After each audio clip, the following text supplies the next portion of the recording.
let's get right into it. We're going to unpack one of the most famous and maybe one of the most misunderstood last words ever spoken. Was it a cry of total defeat, or was something else, something much, much deeper happening in that moment?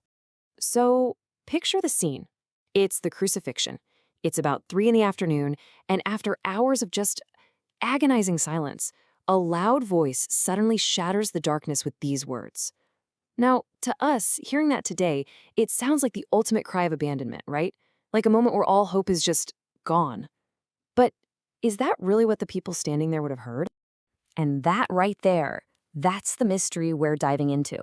We're going to treat this like a detective story, looking at the clues piece by piece to figure out if this was a moment of weakness or a moment of really profound, calculated meaning.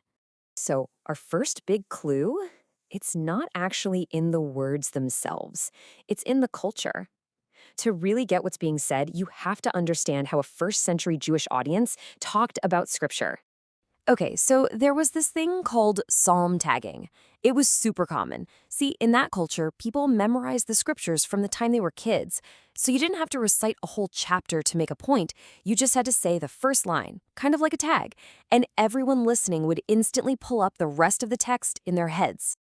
And here's a great way to think about it. It's kind of like if someone today starts saying, "Our Father who art in heaven," you immediately know they're referencing the entire Lord's Prayer. That is exactly what was happening here. It was a well-understood shorthand for a much bigger idea. So this is the key. Once you understand that context, the whole meaning of the cry just transforms. It stops being this desperate, emotional question, born out of confusion. Instead, it becomes this incredibly deliberate public act. He's basically pointing everyone there to a very specific, very well-known text. He's saying, hey, pay attention. Think about Psalm 22 right now. Which, of course, brings us to the psalm itself. This is the why behind the cry. He was pointing them to Psalm 22.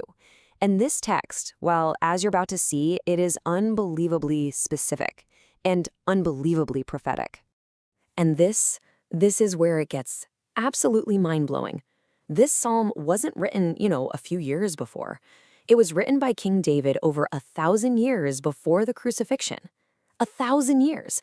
That's centuries before that specific method of execution was even invented. Let that sink in. Okay, so this is the big aha moment. Take a look at this. On one side, you have the lines from Psalm 22. On the other, the events of the crucifixion as they're recorded in the Gospels. It's all there. The mocking from the crowd, the wagging heads. It even quotes the exact taunts they were yelling. It describes the soldiers gambling for his clothes. I mean, this isn't vague stuff. This is like a play-by-play description of the scene written 1,000 years before it happened. I mean, just look at this line. They pierced my hands and my feet. How much more direct can you get? That's a shockingly clear description of crucifixion. And remember, this was written centuries before that was even a thing. And then there's this. They part my garments among them and cast lots for my clothing. The level of detail is just wow. We know from the Gospels that the Roman soldiers did exactly this. They gambled for his tunic at the foot of the cross. It's spelled out right there in this ancient text. And it's not just the soldiers, it's the crowd too. All they that see me laugh me to scorn, wagging the head. The Gospels tell us that the people walking by, even the chief priests, were mocking him, wagging their heads, fulfilling this line to the letter. So you put all these pieces together, and the picture becomes crystal clear. This wasn't a cry of despair at all. This was a deliberate declaration. It was a final sermon delivered from the most dramatic pulpit imaginable. Think about it. By quoting that one single line, Jesus was doing like 4 things at once.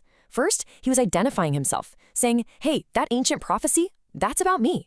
Second, he was calling out the religious leaders in the crowd, the ones who knew this text inside and out, challenging them to see what was really happening. Third, he was completely reframing his suffering. It's not a failure, it's the fulfillment of Scripture. And fourth, he still says, my God. That's an affirmation of their relationship, not a denial of it. And that's the absolute core of it. The entire event flips on its head. It wasn't a moment of abandonment. It was a moment of fulfillment. The whole story shifts from a man forsaken by God to a man completing a mission foretold by God, right down to the tiniest, most painful detail. But wait, there is one last, absolutely crucial piece to this puzzle.